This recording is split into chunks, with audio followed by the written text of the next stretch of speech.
Olá, como vocês estão? Espero que todos estejam muito bem aí, todos com saúde, todos em paz. Vamos dar continuidade ao nosso curso, né? Fruticultura da agricultura familiar. E nós vamos abordar um tema bastante interessante. Por que bastante interessante? Porque, afinal de contas, nós vamos entrar em um manejo, em mais um manejo, né? Além do que nós já vimos. Nós já vimos a adubação, nós já vimos os tratos culturais, que entra também a adubação. Nós vimos também irrigação, já vimos como formar um novo pomar, como cuidá-lo, e agora nós vamos a uma das últimas etapas dentro do manejo, que é o controle de pragas e doenças. Lembrando que as pragas e doenças, elas vão estar, digamos, durante todo o ciclo da cultura.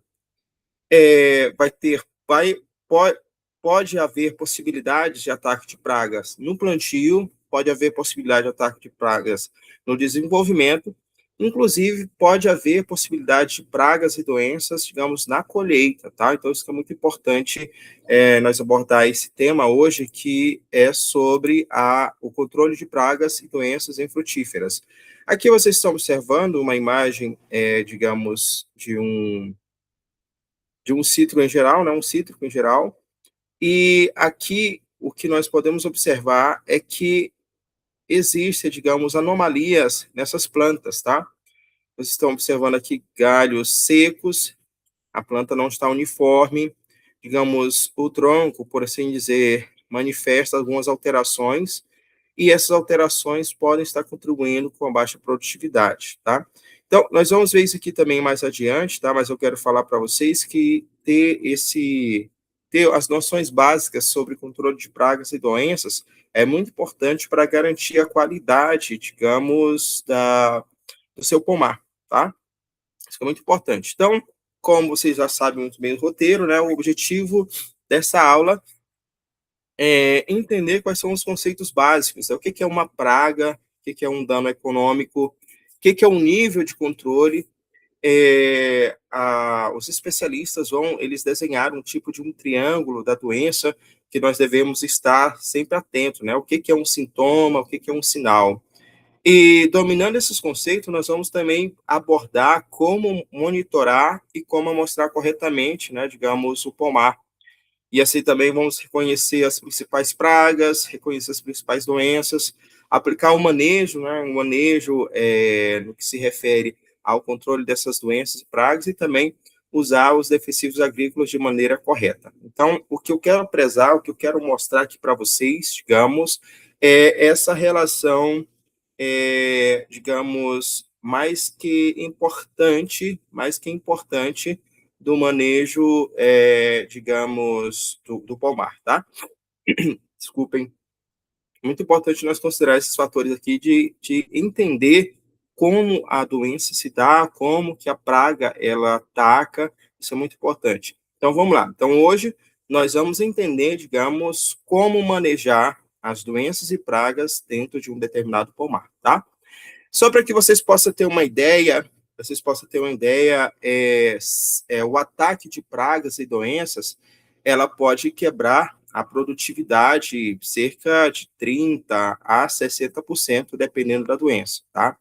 Então, por exemplo, uma doença ou uma determinada praga, ela pode afetar a produtividade, digamos, de uma determinada fruta entre 30 a 60%. Dependendo da situação, os danos podem ser, digamos, maiores, tá?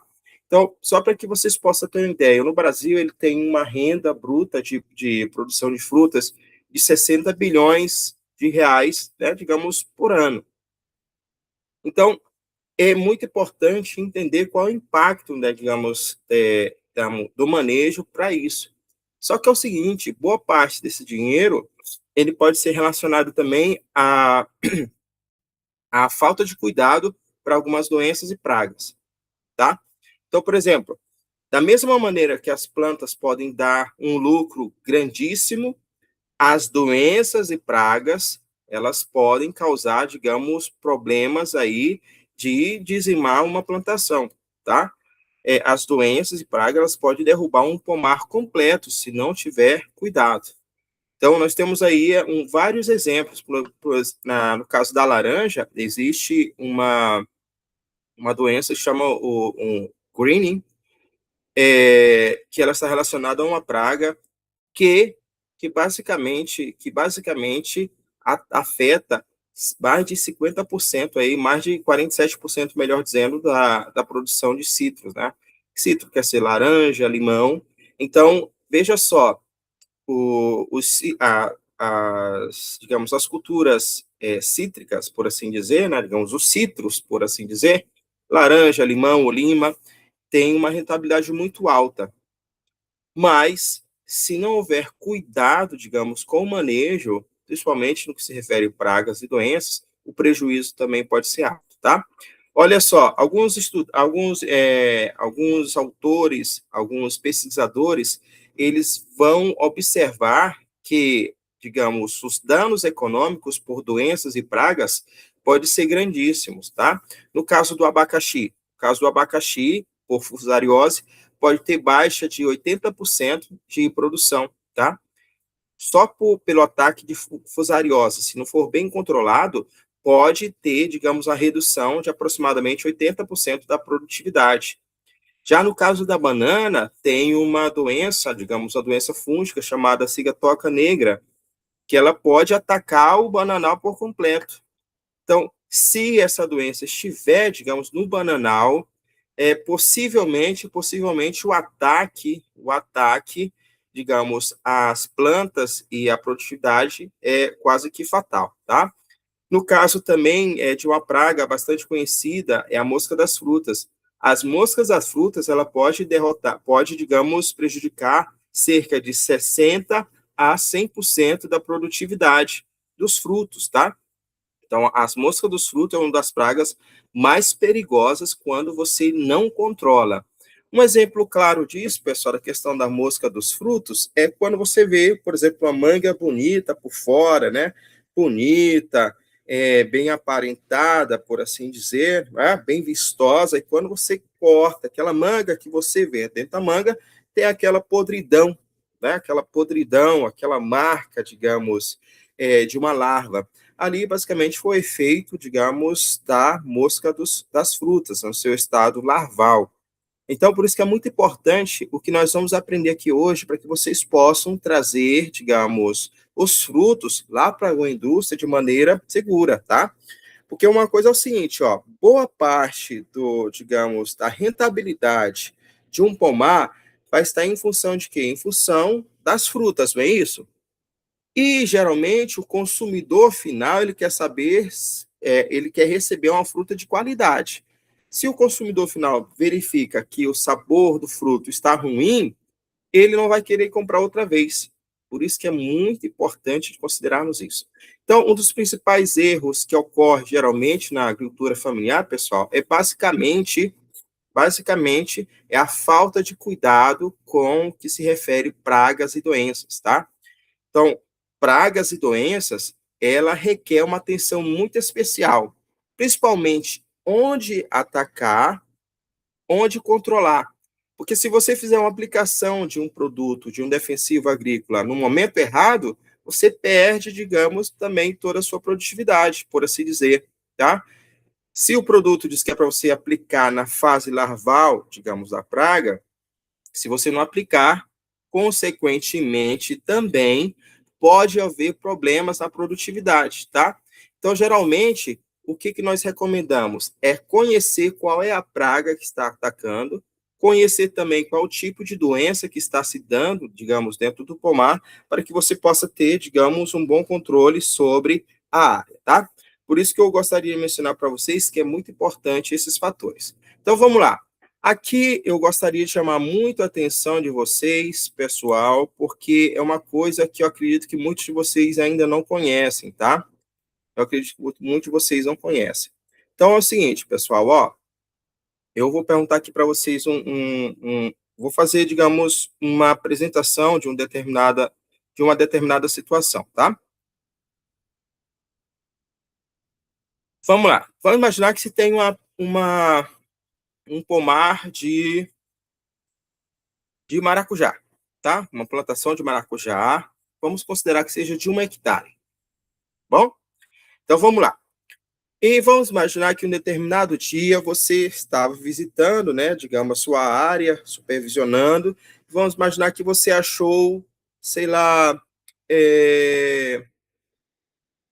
20 percevejos do, digamos, do maracujá, tá? Então, 20 percevejos do maracujá em uma área aí de 1 hectare. Aí eu pergunto para vocês, tá? Será que esses 20 percevejos vai causar problema para a plantação de maracujá? Será que esses 20 percevejos vai causar, digamos, problemas no maracujá? Será que esses 20 percevejos vai fazer com que a produtividade seja baixa? E aí eu faço essa pergunta para vocês. Vamos lá. E aí? Vamos lá.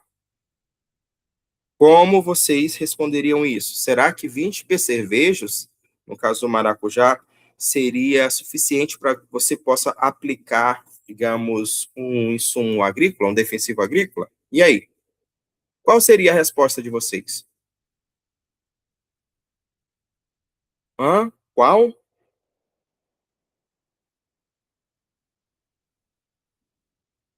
O que vocês acham? Se a resposta é depende, vou considerar que sim, tá? Porque é o seguinte, cada praga econômica ela tem um nível de porcentagem de controle, tá? Porcentagem de controle não, melhor dizendo, porcentagem de infestação. Então, a porcentagem de infestação é aquela concentração de insetos, pragas, que podem provocar dano econômico na sua cultura. Se esses 20%, se esses 20 percevejos, que eu utilizei o exemplo, causar um impacto de 1 ou 2%, já é momento, digamos, de ficarmos atentos, né? Porque, vamos lá, os percevejos estão ali por um motivo, né? Primeiro, para consumir a planta, segundo, para acasalar. Então, os percevejos se acasalam, depois eles fazem o quê? Faz a ovoposição, que coloca os ovos, né, digamos, nas folhas do maracujá, e um determinado tempo, no lugar de 20 percevejos, pode ser que sejam 100 percevejos. E aí? Muda a situação, não é isso? Então é o seguinte, ó, nós devemos sempre considerar qual é a porcentagem de infestação que vai causar um dano econômico para a cultura.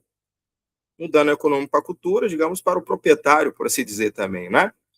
Então, para que vocês possam observar, existe, digamos, porcentagem de infestação que causam, digamos, um nível econômico. Porém, existe outro tipo de infestação que não causam dano econômico. No caso, por exemplo, do moleque da bananeira, que é muito comum, digamos, para quem tem banana aí, é um inseto que ele tem a sua fase inicial, digamos, ele come a raiz, né, digamos, ali da banana, né, o rizoma, por assim dizer. Então, se você encontrar cinco insetos em uma determinada armadilha, você tem basicamente 1% de plantas infectadas, tá? Dependendo da situação. Então, olha só, quando o nível de infestação já é comprometedor, você entra com um controle.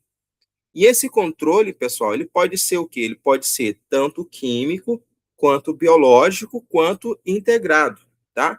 O integrado é quando você utiliza o controle químico e o controle biológico, tá? Então, de maneira geral, para que você possa fazer o controle de uma determinada praga, você tem que considerar qual é, digamos, o nível de infestação e se aquele nível de infestação, digamos, causa um nível econômico, um dano econômico para você, tá?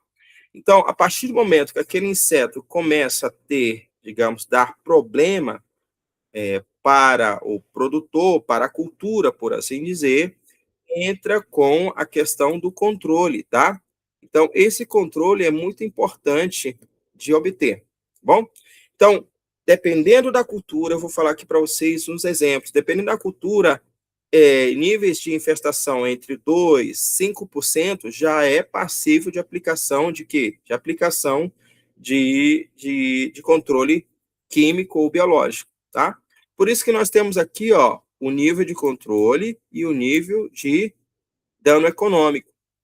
Muito importante nós considerarmos aqui esse equilíbrio. Quando houver dano econômico, já entrar aqui com o controle, tá? Quando entrar com o controle? Quando houver dano econômico. Quando você perceber que, de fato, ali, ó, já vai, digamos, que a sua produtividade vai ter problema, que seu ingresso de dinheiro vai ter problema. Ali é recomendável fazer o controle, digamos, preventivo, ou o controle mesmo de erradicar. Você deve controlar a pressão da praga, né? Muito bem. Então, vamos lá. Aqui, como eu vou mostrar para vocês, é um triângulo da doença. O que é esse triângulo da doença? Ele considera, digamos, algumas ações para que uma pessoa possa entender, digamos, qual é o sintoma e qual é o sinal de uma determinada doença, tá? Então, geralmente, nós temos aqui um patógeno. O que é um patógeno, pessoal? O patógeno pode ser, digamos,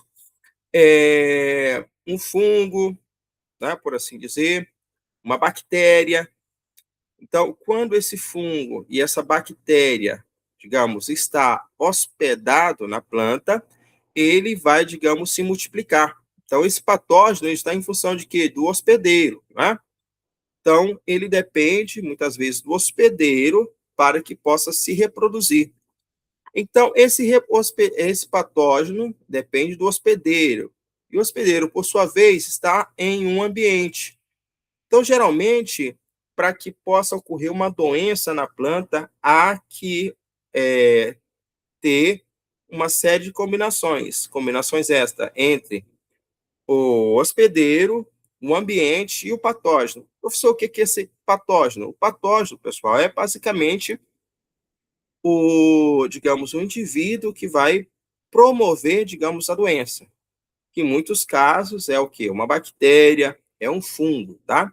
Então, geralmente, esse tipo de patógeno vão promover que uma doença sobre a planta. Muitas vezes também é um vírus, né? Ele vai, digamos, promover uma doença na planta. A planta é o hospedeiro. Por que hospedeiro? Porque a planta, digamos, literalmente, ela fica com esse tipo de micro-organismo, tá bom?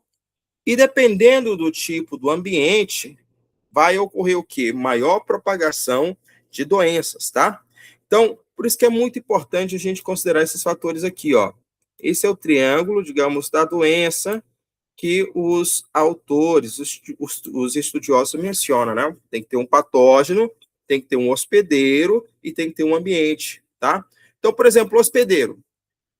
Se for, por exemplo, uma manga que ela é suscetível a um tipo de vírus, basicamente esse vírus vai se multiplicar ali, naquele local, tá? Agora, vamos lá para o outro lado, no caso do tomate, né? O tomate, não sei se vocês sabem, acho que todos já sabem, né? O tomate é uma fruta, né? Então, o tomate, ele pode ser hospedeiro de um montão de micro-organismos. Pode ser de vírus, pode ser de fungos, pode ser de bactéria, tá? Mas a planta em si, ela tem um mecanismo de defesa, ela somente vai, digamos, ceder a partir do momento que o micro-organismo, ou seja, o patógeno, fizer, digamos, alterações na sua estrutura. Então, nessa ocasião aí, vai ocorrer o quê? Vai ocorrer, digamos, a baixa produtividade. Por quê? Porque a planta ela não consegue produzir porque está com infestação de algum patógeno. Repito, o que é patógeno? É um determinado micro-organismo que causa, digamos, doença para a planta. Pode ser vírus, pode ser fungo, pode ser bactéria, tá? E dependendo do tipo de ambiente, esses micro-organismos podem se reproduzir mais ainda, tá? Então, olha só, qual a diferença de sintoma e sinal? O sintoma é a reação da planta, tá? Então, por exemplo, o sintoma é a reação da planta. Vamos imaginar aí que uma bactéria, ela, digamos, atacou uma planta de tomate, um exemplo. que acontece com os frutos quando tem, digamos, ataque por bactérias? Geralmente, o fruto começa a apodrecer, começa a ficar um fundo preto, né? Aquele fundo preto, geralmente, ocorre por uma série de fatores, tá? Alguns dos fatores pode ser, digamos, a presença de algumas bactérias, tá? Como erguínia, que é uma bactéria muito agressiva, pode ser fungos também, os fungos são bastante agressivos. Então, como a planta já está fraca, a planta começa a emitir alguns sintomas. O fruto começa, digamos, a amarelar, as folhas também começam a amarelar e depois começa a necrosar. O que é necrosar? Ficar preto, né? Então, basicamente, o sintoma é isso. O sinal é a estrutura de quê? Do próprio patógeno. Digamos, a estrutura dos micro-organismos. Por exemplo, quando há grande concentração de bactérias, né, no tomate, por assim dizer, você consegue perceber, digamos, o incremento, né, digamos, daquelas bactérias, né? Em muitos casos, você consegue observar que começa a sair um fluido do fruto, aquele fluido meio, digamos, espaçoso, tá? Então, ali é um sinal, digamos, do tipo do fungo, da bactéria, por assim dizer. Agora, se for um fungo, no caso da ferrugem, né? A ferrugem, quando o fungo já está na fase de produção, você consegue observar as manchas, digamos, laranjada, como cor de ferrugem, ou outros casos, como se fosse, digamos, pequenas estruturas de carvão, tá? Isso são fungos. Então, o sintoma é o que a planta manifesta, e o sinal é quando já o micro-organismo ele já está basicamente se reproduzindo, tá? Por isso que é muito importante. Então, por exemplo, o míldio é um micro-organismo da videira, ele se concentra com alta umidade, tá? Então, por exemplo, culturas que têm, digamos, que são apresentadas com alta umidade relativa do ar, elas são mais propensas a ter, digamos, ataque por fungo, tá? Então, por exemplo, a antracnose, que é, digamos, um micro-organismo que ataca muitas culturas, né? Mas a antracnose, ela se replica muito mais quando tem baixa umidade, tá? Isso que é muito importante observar. Baixa umidade não, melhor dizendo, corrijo. Alta umidade, tá? Quanto mais úmido o ambiente, maior a propagação, maior o crescimento, digamos, de fungos. Não sei se vocês observaram, em um determinado quarto, né? Vamos imaginar que você está no quarto de uma casa e esse quarto da casa está muito úmido. Questão de poucos dias, você começa a observar na parede, você consegue ver basicamente o crescimento de quê? De fungos, né? Porque os fungos eles gostam desse ambiente mais úmido. É assim também com as bactérias e também para alguns vírus, tá? Só que os vírus, eles vão basicamente interagir dentro de um inseto ou de um outro hospedeiro, tá? Então, olha só, quando o inseto, vamos imaginar um inseto sugador, ele suga a seiva da planta, ele vai deixar uma abertura ali na planta, não é isso? Ele deixa uma abertura na planta e essa abertura fica exposta. E o que é que vai entrar ali naquela abertura? Fungos, bactérias, tá? Dependendo do hospedeiro. Se o hospedeiro, digamos, estiver com vírus, ele vai passar o vírus para a planta, tá bom?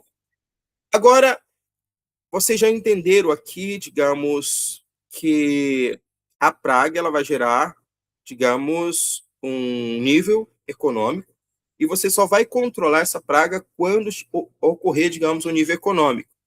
Depois disso, vocês entenderam aqui que a doença ela se manifesta em dependência de quem? Do patógeno, do hospedeiro e do ambiente, não é isso? E vocês também conseguiram diferenciar entre sintoma e sinal. O sintoma, geralmente, é a reação da planta ao ataque de uma bactéria, de um fungo, por assim dizer, tá? O sinal é quando esse fungo já está praticamente reproduzido. Você consegue ver a estrutura da maioria desses micro-organismos, tá bom? Então, nós vimos que a umidade, ela favorece bastante, digamos, o aparecimento de algumas doenças, tá? Inclusive, o aparecimento de alguns insetos. Por outro lado, quando nós já sabemos desses fatores, existe digamos, existe um fator ou uma atividade ou um manejo que nós consideramos como, nós chamamos, melhor dizendo, de monitoramento.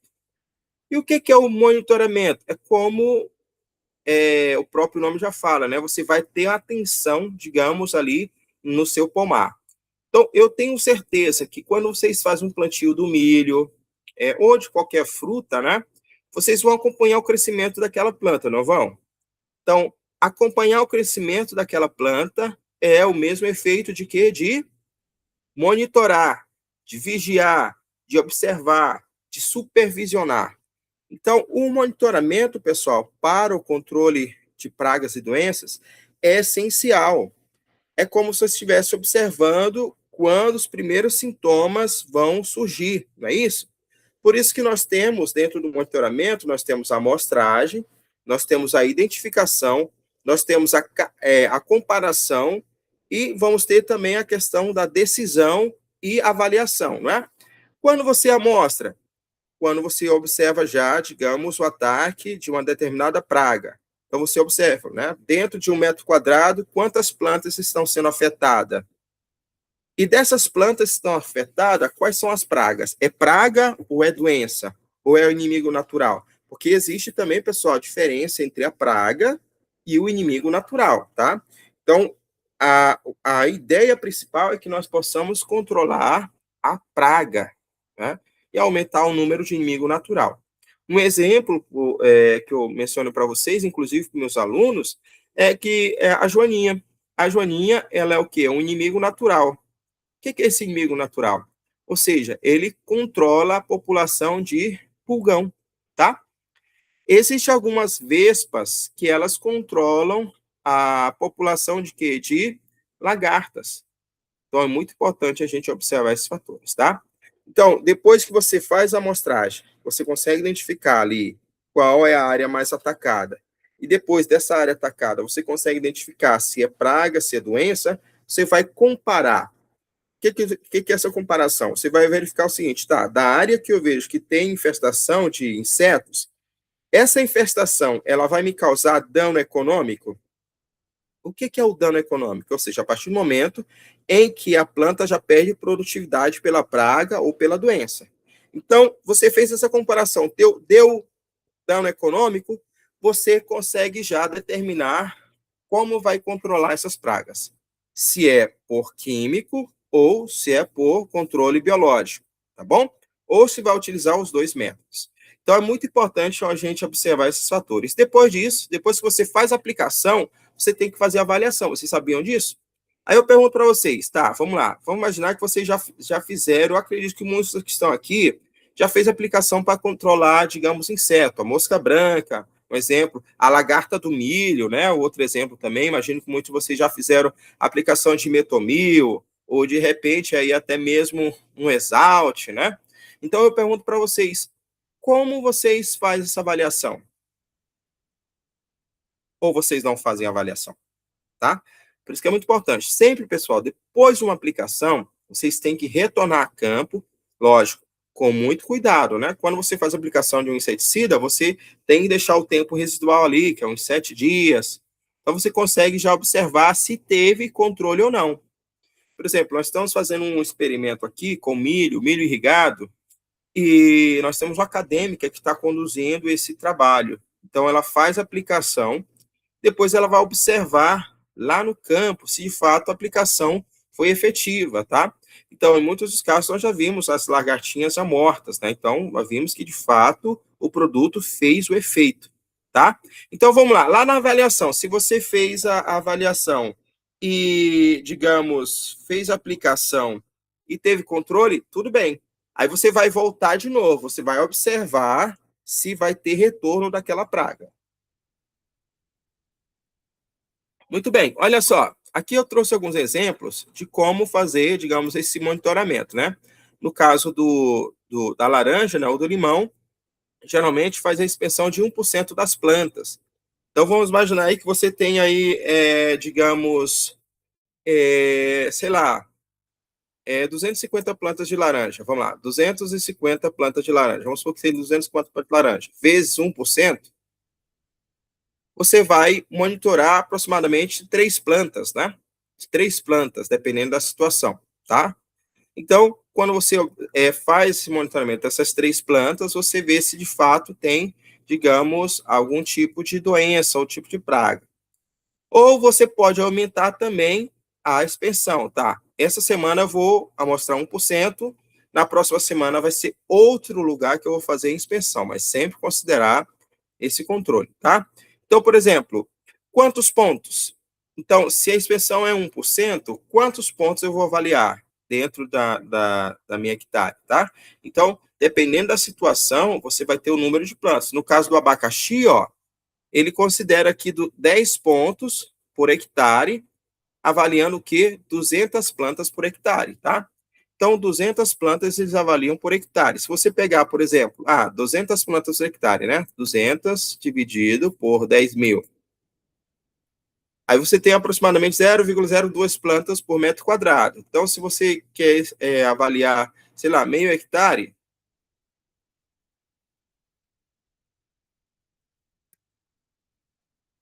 você vai avaliar 100 plantas, né? Então, sempre é muito importante considerar esses fatores. Aí tá.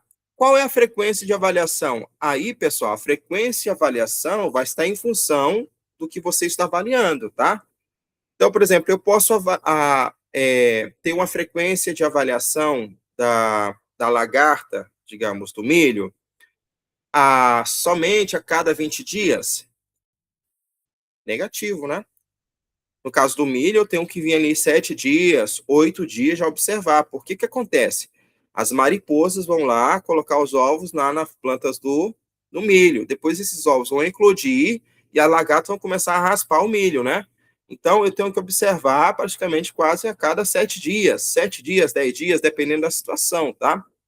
E com isso eu vou determinar se eu tenho ali um controle ou não, um ponto de aplicação ou não. Vamos lá. A outra situação aqui, pessoal, que nós temos é como eu vou fazer o monitoramento. Então, o monitoramento pode ser, eu posso observar as plantas, no caso de, digamos, da manga, do maracujá, ou eu posso também utilizar armadilhas, tá? Então, geralmente, pessoal, as armadilhas é algo muito incrível, tá? Vamos imaginar aí que você tem aí 1 hectare com maracujá. Eu gostei do maracujá. Vamos lá. Você tem 1 hectare de maracujá. Então, você sabe que no maracujá vai ter lagarta, você vai ter percevejo, dependendo da situação, pode ter praga de solo. E o que que acontece, pessoal? Geralmente, toda praga, todo inseto, ele tem um ciclo, tá? Todo inseto, ele tem um ciclo. Os insetos estão ali, digamos, na sua propriedade, não é porque eles acham bonito. Não, eles só querem se reproduzir, é isso. Então, ele viu ali que tem uma planta que para eles parece atraente, né, atrativa, eles conseguem consumir bem, eles pensam o seguinte: opa, aqui eu tenho um ponto ideal para se desenvolver. Então, ele tem os cruzamentos, depois tem a postura. Então, vocês estão observando que esses insetos têm o macho e tem a fêmea, não é isso? E o macho e a fêmea, dependendo da situação, eles exalam, eles soltam algum tipo de feromônio. Então, por que vocês perguntam assim, de onde vêm muitas mariposas na minha plantação? Porque essas mariposas, elas soltam alguns hormônios, que esses hormônios são o que? São, digamos, atrativos, tá? Quando ela solta esses hormônios, é como se fosse um atrativo, vem muitos ao seu encontro para que ela possa se reproduzir, tá? Então, olha só, é esse exato momento que nós vamos instalar o que? As armadilhas. Então, as armadilhas, o que que acontece? Geralmente você coloca ali as armadilhas para saber quantos adultos você vai pegar. Então, se pegar mais macho e pegar mais fêmea, é uma interpretação. Porque se tem fêmea, vai haver o quê? Maior deposição de ovos, né? E se houver maior deposição de ovos, vai ter maior número de de lagartas, tá? Então, essas lagartas é que vão consumir, digamos, a planta. No caso do maracujá, um exemplo, tá? No caso do milho também. E na banana tem o quê? Tem um besouro, que é o bicudo, né? Esse bicudo, ele é muito interessante, o meio de propagação dele, tá? é dentro do solo. Então, ele sai, digamos, para se reproduzir. Então, quando você encontra um número adequado desses insetos, você consegue determinar se está tendo dano econômico ou não, tá? Então, geralmente, pessoal, nas armadilhas vão dizer assim, se eu tenho, sei lá, se eu encontro 5 a 6 adultos por armadilha, significa que eu tenho o que? Alta infestação dessa praga, né? No caso da banana, tá? Isso que é muito importante, pessoal, utilizar também essas metodologias. No caso do milho, você consegue quantificar quantas mariposas a armadilha pegou. Então, com o número de mariposas, você consegue identificar se vai ter alta ou baixa infestação. Interessante, né? Agora eu vou perguntar para vocês já utilizaram algum tipo de armadilha na propriedade de vocês para ver a quantidade de pragas que tem? É muito interessante, viu? Eu já vou fazer esse desafio para vocês e fazer essa recomendação. Caso vocês tenham uma área que tem muita infestação de pragas, tá? Seja ela qual for, eu recomendo vocês fazerem, digamos, esse teste. Compre uma armadilha, geralmente nessas agropecuárias já tem essas armadilhas, é bem baratinho, você consegue identificar. Então, quando você consegue identificar o tanto de infestação que você tem, você consegue controlar melhor, tá bom? Então, nesse caso, as armadilhas, elas são, digamos, um instrumento que você utiliza no monitoramento para determinar, digamos, a pressão de praga que você tem dentro da sua área. Isso é muito importante, tá? Isso é muito importante que vocês possam considerar, tá bom? Existe uma série de tipo de armadilhas. Tem aquelas armadilhas que elas têm uns pegantes, né, como se fosse cola mesmo, aí colocam um atrativo, que é um feromônio. Outras armadilhas são tipo como luz, tá? Tem luz, aí embaixo da luz tem tipo um copo com água ou com óleo. Então, os insetos vêm atraídos por aquela luz e caem, digamos, naquele copo, e você consegue contar quantas mariposas tem ali, no caso, né? Então, isso que é muito importante. Geralmente, esses insetos à noite, eles têm esses insetos que vão gerar as lagartinhas, eles vão ter, digamos, hábito noturno. Por isso que muitas vezes você não vai conseguir encontrar uma dessas lagartas, nem dessas mariposas. Geralmente elas vêm à noite, tá? Então, olha só a mosca das frutas aí, para que vocês possam observar, tá? Olha aqui é no caso da mosca das frutas, tá? É a mosca do Mediterrâneo, que é conhecido. Olha o tamanhozinho aqui dessa bênção, né? Olha o tamanhozinho dela, mas causa um impacto grandíssimo, pessoal, nas frutas, tá? Principalmente manga, abacate, digamos, a acerola, dependendo da situação, goiaba, tá? Siriguela, elas causam um dano grandíssimo, tá? Então, geralmente, eu vou lá fazer outra pergunta para vocês. Qual é a melhor maneira de controlar a mosca das frutas? Vamos lá. Qual é o melhor, digamos, momento de você controlar a mosca das frutas? E aí, o que vocês me dizem? Vou deixar como tarefa para vocês, tá? Vocês vão pesquisar aí, tá? Qual é a melhor maneira de controlar a mosca das frutas. Será que é na fase adulta? Ou será que é na fase das larvas? Ou será que é na fase da deposição dos ovos, tá? Olha só que interessante, pessoal, ó. Uma fêmea, ela pode colocar até 408 ovos. Uma fêmea dessas moscas aqui, ó, ela pode colocar até 408 ovos. Pessoal, 408 ovos por mosca é muita coisa. Geralmente você vai encontrar aí aproximadamente umas 5, 6 ou mais, mosca por metro quadrado, dependendo da situação, tá? Então, olha o tanto de ovos que essas moscas conseguem colocar. Então, cada ovo desse aqui, geralmente, vai produzir uma larva dessa. E é nessa fase aqui, ó, é nessa fase aqui que nós vamos ter o maior dano pela mosca dos frutos, tá? Por isso, pessoal, o momento ideal, olha eu dando quase resposta, né? Por isso que é muito importante nós conhecermos o ciclo dessas pragas, tá? Então, não seria interessante eu evitar a postura dessa mosca, né? Isso que é muito importante, tá? Então, conhecer esse hábito. Quando é que ela vai fazer a postura dos ovos? Qual o melhor horário no dia? Então, conhecendo isso, pessoal, é muito importante que a gente possa considerar esses fatores, tá? Então, são informações, pessoal, muito, digamos, importantes. Vocês estão recebendo informação, digamos, útil e vocês podem aplicar diretamente na propriedade de vocês, tá bom? Então, olha só. As moscas das frutas, elas têm, digamos, um outro fator, tá? Quando eu tenho, quando eu conheço o tipo de mosca, né, que está, digamos, atacando o meu pomar, eu tenho mais ou menos uma ideia de quanto ela consegue, digamos, causar de dano, tá? Só que é o seguinte, nas moscas das frutas, nós devemos entender que é muito arriscado você fazer um controle químico, tá? Muito arriscado assim, porque o controle químico ele tem um período residual. Quando você faz um controle químico, você tem que esperar, digamos, dependendo da molécula, ou dependendo do produto, você tem aproximadamente aí 15 dias, dependendo da situação, tá? Porque os produtos são muito fortes.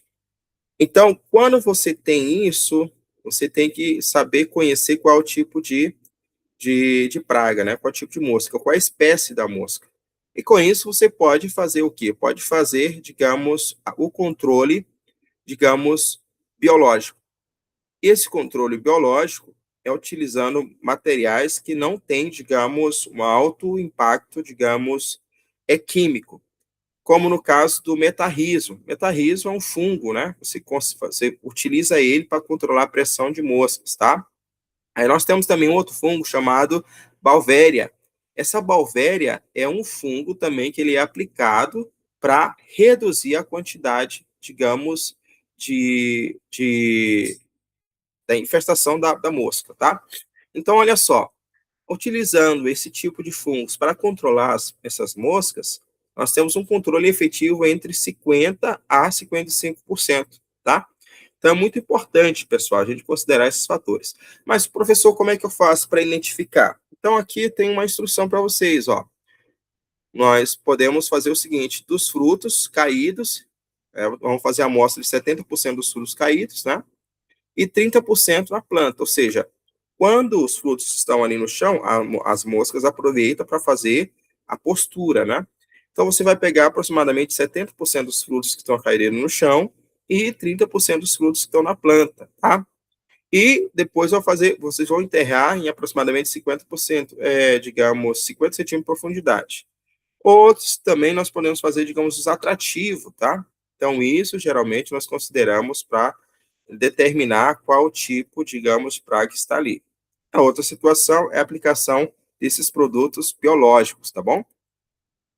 Aqui nós temos uma outra praga que nós chamamos que é o psilídeo, né, dos citros e o green, né?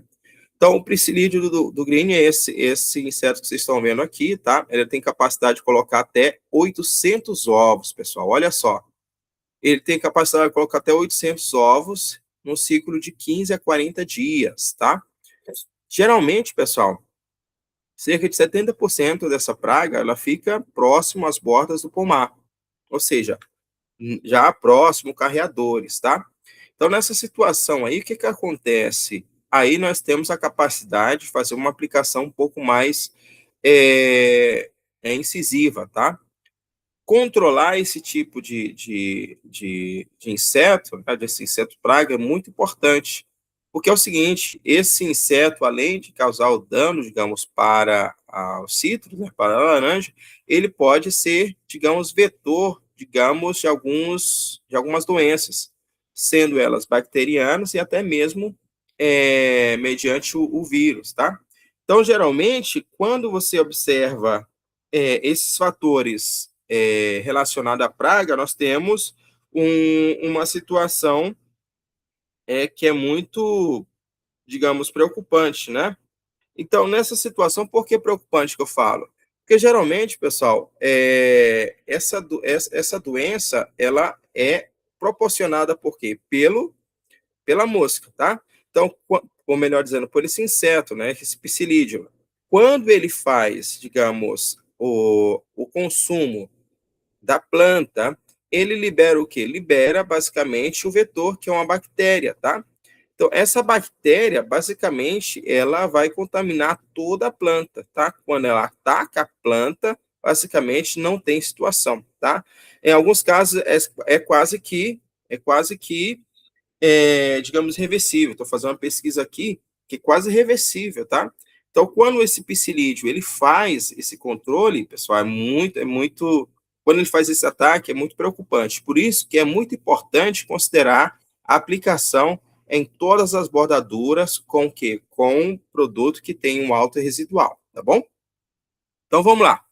Então, esse green, pessoal, basicamente, ele derruba a produtividade, digamos, dos citros em geral. Então, geralmente, essa doença é uma das mais preocupantes que, digamos, deve ocorrer, que os produtores, digamos, por assim dizer, eles se preocupam, tá? Porque é muito severa. Se essa doença não for controlada, consequentemente, há baixa produtividade. E aqui vocês estão observando esse gráfico aqui, ó, o quanto ele conseguiu crescer em função dos anos, tá? Então, 8 anos consequentemente, aqui a doença só está aumentando, tá? Então, e o que isso ocorre? Basicamente, vai promover alguns tipos de doenças, alguns tipos de sintomas e sinais da planta, como a tristeza dos citros. As plantas começam a ficar, digamos, fracas e, consequentemente, não conseguem se desenvolver, e aí tem baixa produtividade, tá? Então, muito importante nós considerarmos esses fatores aqui que eu explico para vocês. Outra doença também, acho que vocês já conhecem essa aí, né, que é o cancro crítico, né, digamos, nas laranjas, tá? É uma doença que ela, basicamente, ela atinge mais de 30%, digamos, das árvores, quando não tem controle. Basicamente, é uma das mais preocupantes depois do green.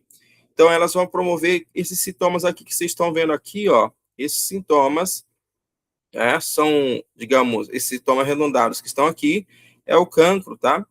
Esse cancro, ele vai basicamente afetar o fruto. Dependendo da infestação, o fruto não consegue ser aproveitado. O que acontece, pessoal? Aqui a fruta já começa a perder sabor, tá? Então, ela é causada por uma doença bacteriana, tá? Ela ataca, basicamente, uma fruta, e quando está nessa situação, é basicamente muito preocupante, porque, digamos, o valor de mercado dessa fruta, ela não vai ser tão atrativa, não é isso?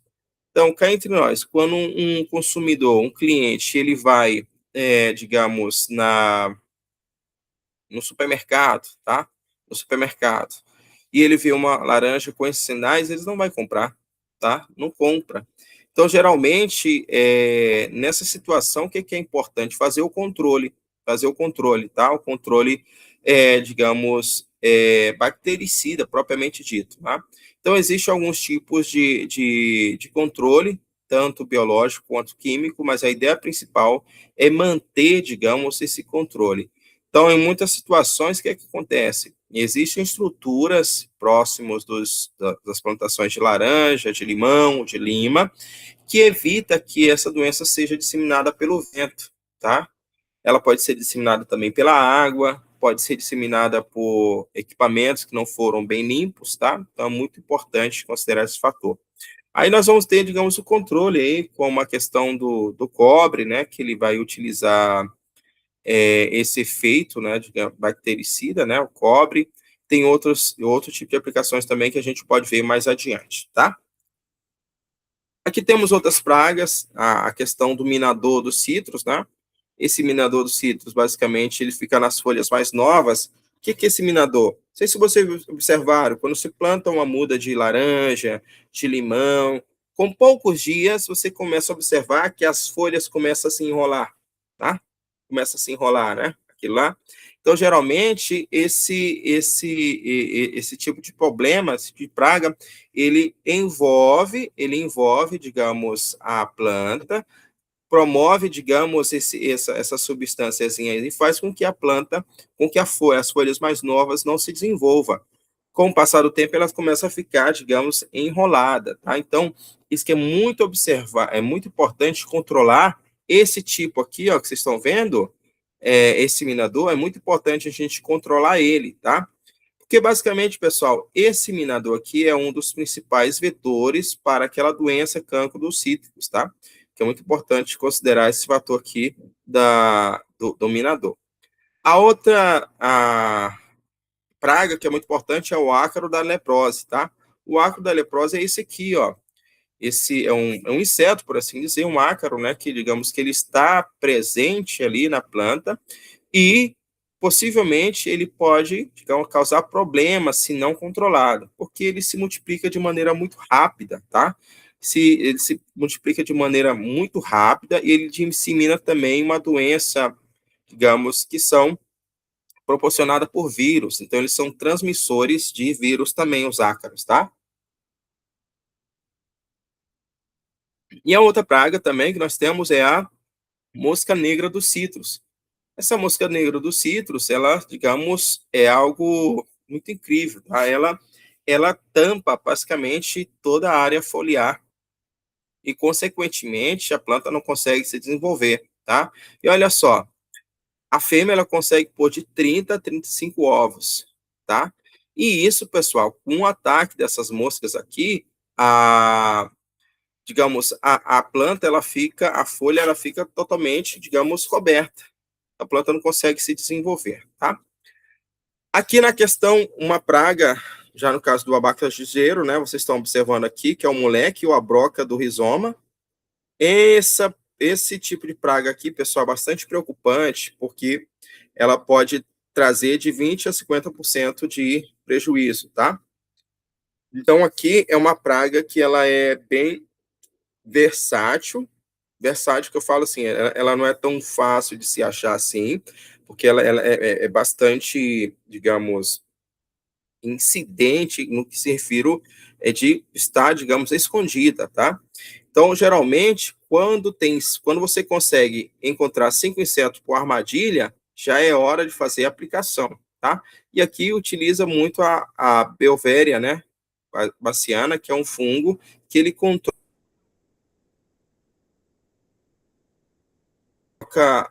no abacaxi, a broca dos frutos, tá? Dependendo da situação, pode perder a produtividade em 80%. O abacaxi é mais preocupante ainda, porque se você não tiver controle, basicamente os frutos, né, que é aquela inflorescência, ela vai ser totalmente afetada, tá? Ela vai ser totalmente afetada, porque afinal de contas ali, uma vez que ele está inserido, digamos, sobre esse fruto, ele vai se reproduzir e, consequentemente, também, ao consumir o fruto, ele vai fazer o quê? Com que tenha um acúmulo de bactérias e fungos. Então, o acúmulo de bactérias e fungos no abacaxi vai fazer o quê? Vai fazer com que o fruto perca o sabor, tá? Por isso que é muito importante. Atenção aí quem produz abacaxi com esse tipo de inseto, tá?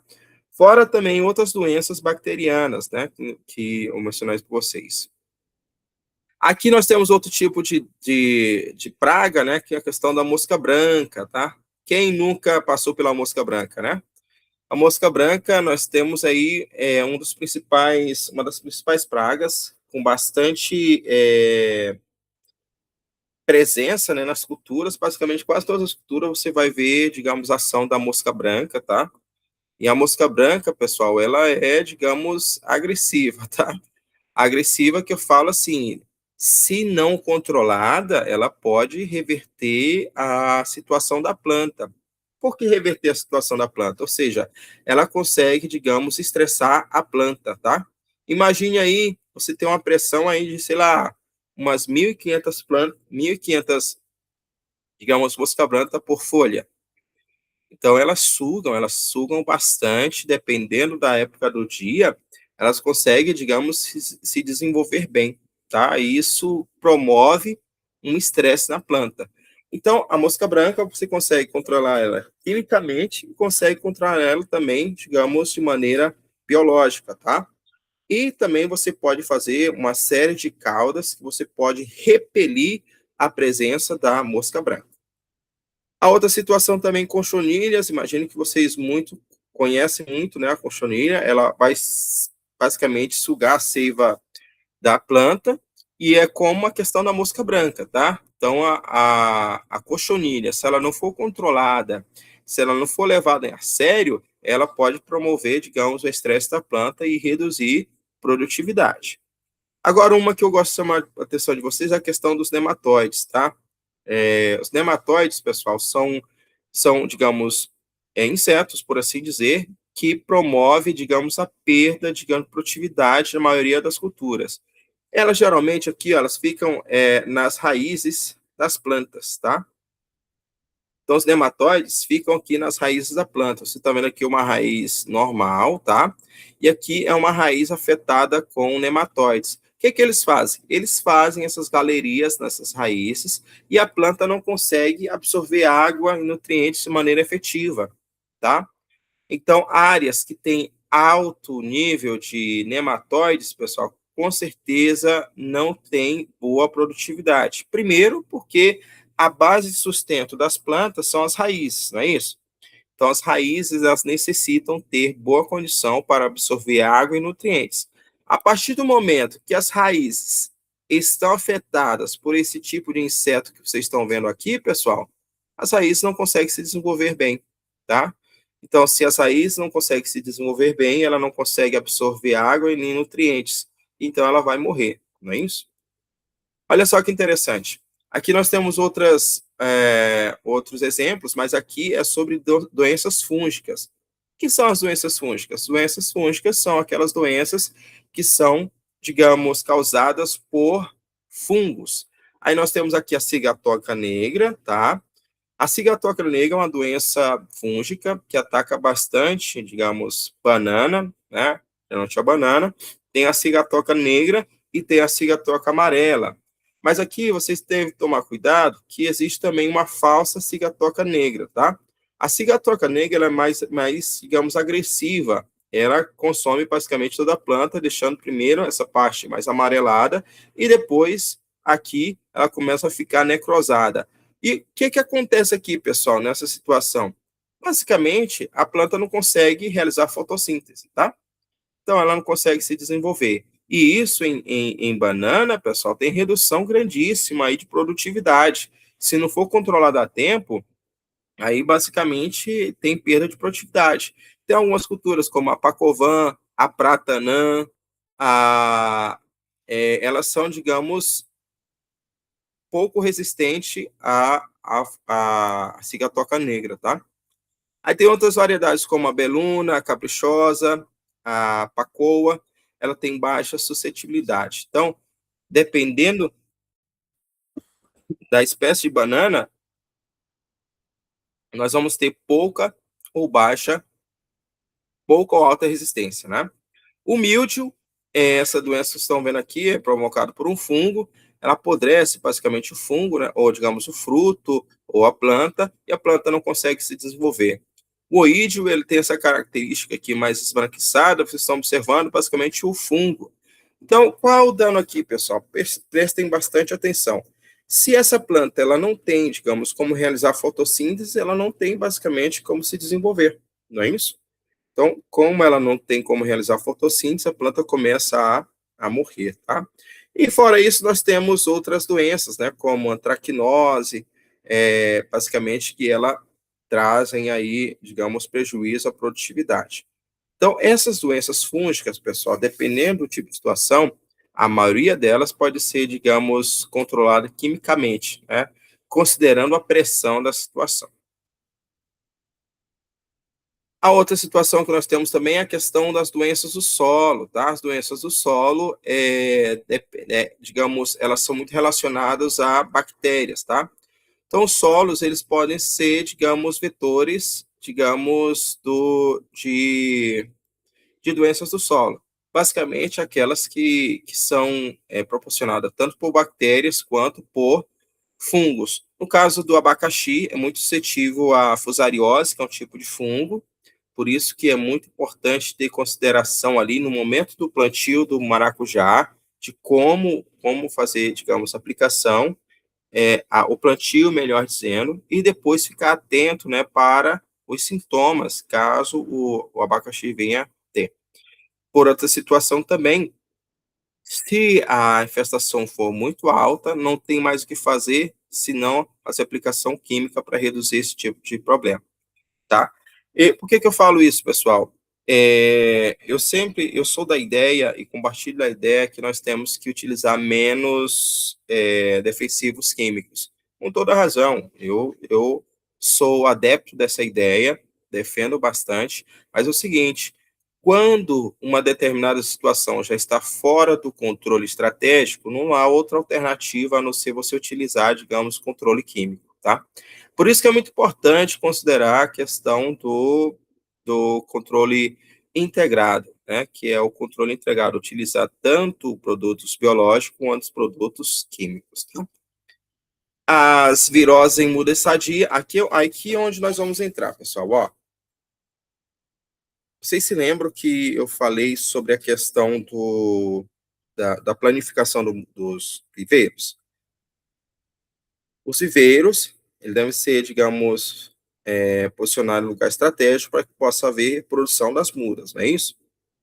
E falei também para vocês, quando for formar, digamos, o pomar novo, quando for formar o pomar novo, vocês têm que ter a garantia que as mudas estejam sadias. Porque, vamos lá, se a partir do momento que você vai formar o pomar, as mudas também estejam danificadas, aí tchau. Aí todo o seu investimento, digamos, vai ser comprometido. Por isso que é importante, no momento de formar o seu viveiro, que as mudas estejam sadias. Se for uma muda, por mais pequena que seja, ou uma única que só, que for o pomar doente, ela pode dizimar, digamos, o seu pomar completo. Ah, professor, mas só uma planta? Sim, só uma planta. É muito agressivo, dependendo da situação, principalmente doenças bacterianas e virais, tá? Aqui é a escada do manejo integrado, isso que é muito importante, eu sempre vou mencionar para vocês, vou até dar um zoom aqui, pessoal, para vocês possam observar, ó, esse é o caminho que eu sempre vou mencionar para vocês. Prevenção e legislação, as mudas sempre têm que ser certificadas, devem obedecer o vazio sanitário, o controle de trânsito, tem que ter um controle cultural, a poda sanitária, a drenagem, retirar todos os restos culturais, digamos, para evitar a contaminação. Aí tem resistência genética, que é basicamente utilizar um material saudável, utilizar, digamos, a enxertia. Aí depois nós vemos o quê? O controle biológico, considerando toda a gama que nós já temos no mercado de trabalho, e controlar e fazer o controle comportamental, que é basicamente o monitoramento. Aí só assim, caso não tenha mais nenhuma situação e eu queira fazer um combate mais de choque, eu posso utilizar o controle químico, tá? E observação, o controle químico, ele deve ser feito sempre com monitoramento, sempre com critério técnico e sempre com o apoio do agrônomo, sempre com o apoio do agrônomo, porque ele vai determinar qual tipo de produto e vai fazer o receituário agronômico, tá? Sempre é importante. E outra coisa também que eu vou falar para vocês é a questão do rotativo, da rotação dos ingredientes ativos. Eu nunca devo aplicar o mesmo produto mais de uma vez, porque pode promover, digamos, a resistência para alguns micro-organismos, tá? Então, promover a resistência a alguns micro-organismos não é interessante, porque aquela praga ou aquela doença vai ficar mais resistente ainda, tá? Por isso que é muito importante sempre mudar, digamos, os princípios ativos, tá? Controle biológico, nós temos aqui, como eu falei para vocês, a Bavéria, né? Que é um fungo que ele é incrível, tá? Ele controla a ação dos micro-organismos. Nós temos o tricogama, que é basicamente um inseto que ele vai fazer a deposição. Ele vai colocar os ovos, né? E esses ovos vão, digamos, comer os outros insetos. Nós temos os predadores nativos, como a questão da joaninha, ela vai controlar o pulgão, tá? E o Bacillus subtilis, como um dos principais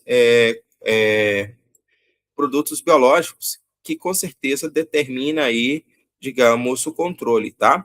Aí nós vamos ter, basicamente, outros produtos, como o óleo essencial de cravo da Índia, o óleo de NIM, nós vamos ter os biofertilizantes anaeróbicos, tá? Que vai controlar a questão de fungos e bactérias. Nós vamos ter, basicamente, a utilização do Bacillus subtilis, que vai reduzir a antracnose, que é um fungo. E, dependendo da situação, nós temos aí uma gama de oportunidade de utilizar produtos biológicos que, de fato, são bastante interessantes, tá? Seguindo sempre essa escada aqui que eu estou mencionando para vocês. Muito bem? Aqui eu quero mencionar, pessoal, a questão dos seguros defensivos. Se você rapidinho, então, finalizando a aula, é o seguinte, todo e qualquer defensivo agrícola, inclusive seja ele biológico, tá? Deve ser utilizado, digamos, os EPIs, que são os equipamentos de proteção individual. Nós temos leis que regem isso. É muito importante, pessoal, que vocês, na propriedade de vocês, utilizem sempre os EPIs para manter a sua saúde, manter a saúde, digamos, da sua família e também manter a produtividade do seu pomar, tá bom? É muito importante. Por quê, pessoal? Somente utilizando os EPIs você vai estar assegurando a sua vida, assegurando a sua família, tá? Lembrando que depois das 18 horas, depois do trabalho, a sua família vai estar esperando você, então você tem que chegar sã e salvo, né? Como diz a situação. Então, é muito importante termos aqui esse tipo de proteção individual, tá bom? Por outro lado, pessoal, eu gostaria já de finalizar a aula para vocês com essa reflexão, tá? Sempre no controle de pragas e doenças, nós devemos identificar antes de agir. Não é porque você viu uma mosquinha ali que você já vai escolher o produto. Não. Você tem que ir lá no campo, verificar qual é o tipo de inseto, depois disso você vai monitorar para ver se tem, digamos, o controle, digamos, se tem infestação, para que depois você possa determinar, digamos, o controle. E sempre utilizar um manejo integrado de pragas, tá? Utilizar tanto produtos biológicos quanto produtos químicos, tá? Os insumos agrícolas. O próximo passo, na formação do seu pomar, sempre esteja atento referente às mudas. As mudas têm que ser de qualidade, tem que ter certificação. E na aplicação, você sempre tem que priorizar a sua segurança e a legalidade, tá? Todo produto químico que você aplica, ele tem lá uma bula dizendo que, olha, tem que usar o EPI, tem que respeitar intervalo de segurança, e antes de fazer qualquer aplicação, você tem que buscar apoio técnico, tá, de um agrônomo, para que possa dar tudo certo, tá bom? Pessoal, e aí, o que vocês acharam? Espero que tenham achado muito bem, a gente se vê na próxima aula, até mais, hein?